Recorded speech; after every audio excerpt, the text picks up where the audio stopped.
Mommy will be so excited to see you both. Maya, Aziz, look at you, you're adorable. That shade of pink really suits you. You should wear Indian clothes more often, you know. I don't even try to hide it when I roll my eyes. You've seen me wear Indian clothes a million times. Come on, Aisha's getting ready in the bridal room. My mom winks her blessing at Yasmin. Take her, beta, and show her how to be at least a little Indian. So much for family solidarity. Yasmin wraps my wrist in a death grip and drags me through the lobby to the tune of Ek Ladki Ko Dekha, an old Bollywood love song that inspired millions of tears. Everyone seems happy to be here, except me.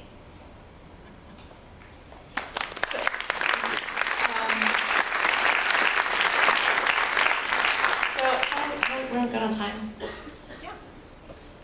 Is there? 17 minutes. Okay, great. So, everywhere I go, I've been asked the question, like, why do you write? Like, why would you participate in this process? For people who don't know that much about writing a book, when I talked about this book originally being 120,000 words, the idea for this book actually originally came to me 8 years ago. It was published 3 weeks ago. Now that doesn't mean I was writing every single day for 8 years. That would be like extremely painful.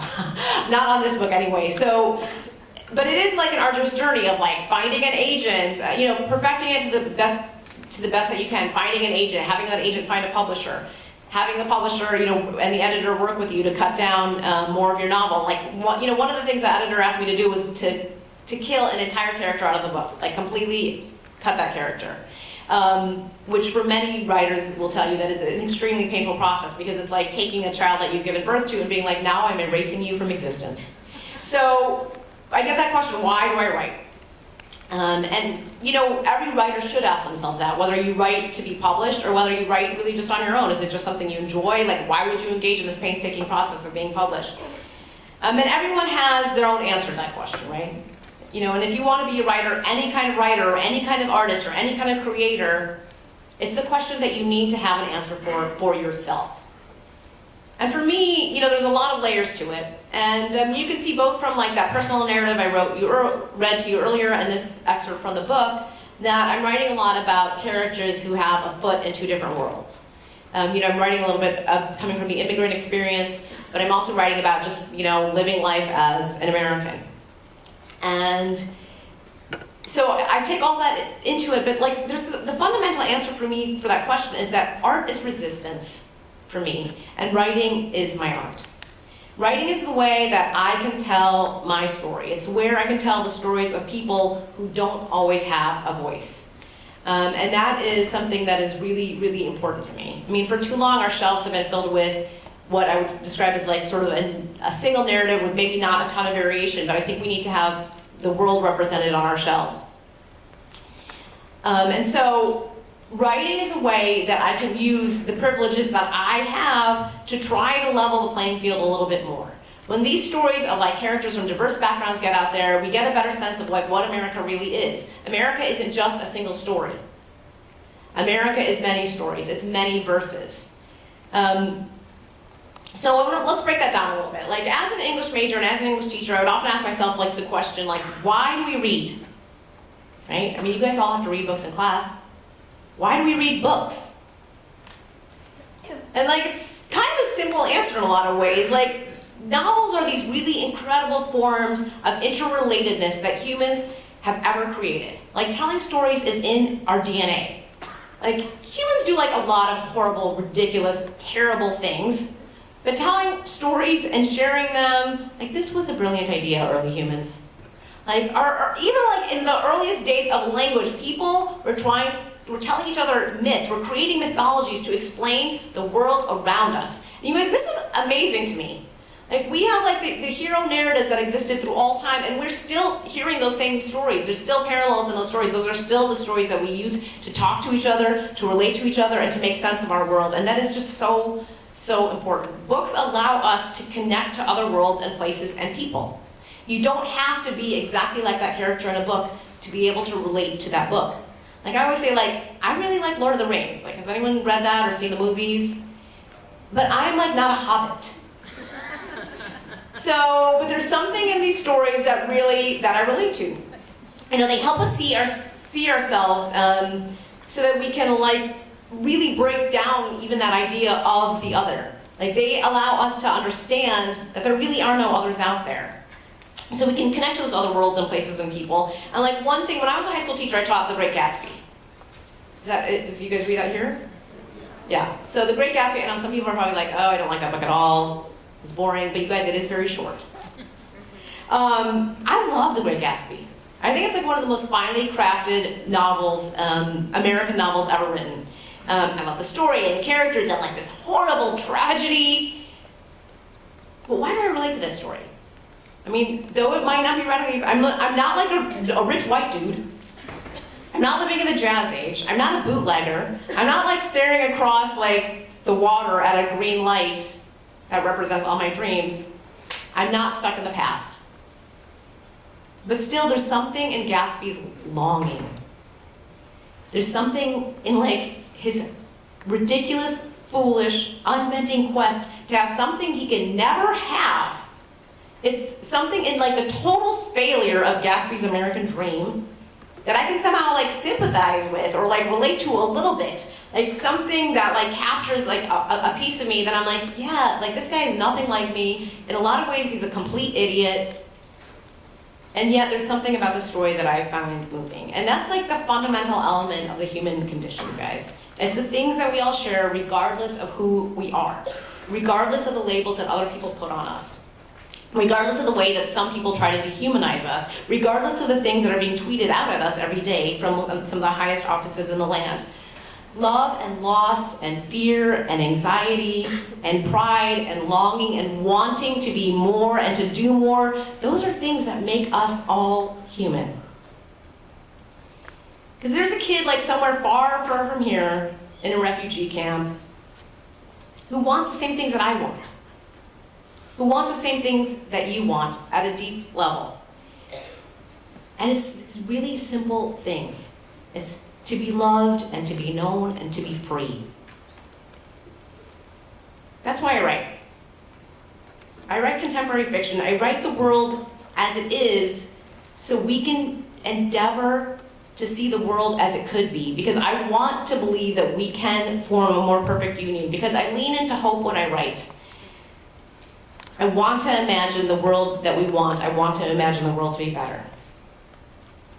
So I write my stories so they can be mirrors for some people, right? So some people can maybe find themselves or their experiences on the page. They can see something reflected back at them, even if they don't exactly resemble the main character in the book. Maybe they're not exactly like Maya, but maybe they want to be a filmmaker. Maybe they want to do something that their parents don't want them to do. Maybe they're being confronted with this terrible bigotry that had nothing to do with them. I wanted to have that mirror for some readers, because everyone deserves to see themselves as a hero on the page. And we live in a country right now where that seems to be so far away from us in a lot of ways. Like, no one deserves to be told that their family comes from a shithole country. No one deserves that.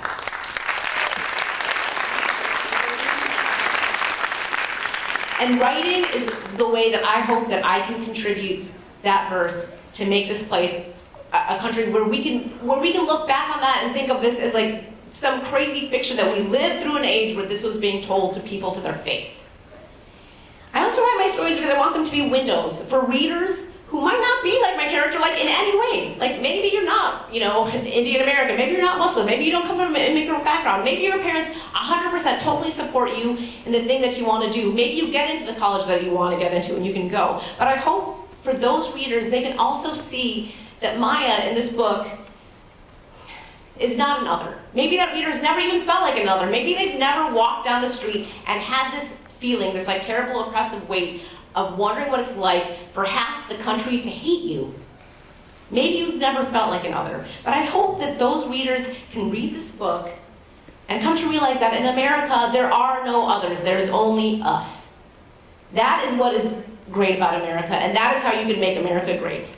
Because once you believe that our stories are our shared story, that the history of African Americans in America is American history, that the history of women in America is American history, that the history of Asian Americans in America is American history. This is our shared collective history, and this is our collective and shared nation. So we only have a few choices to go forward.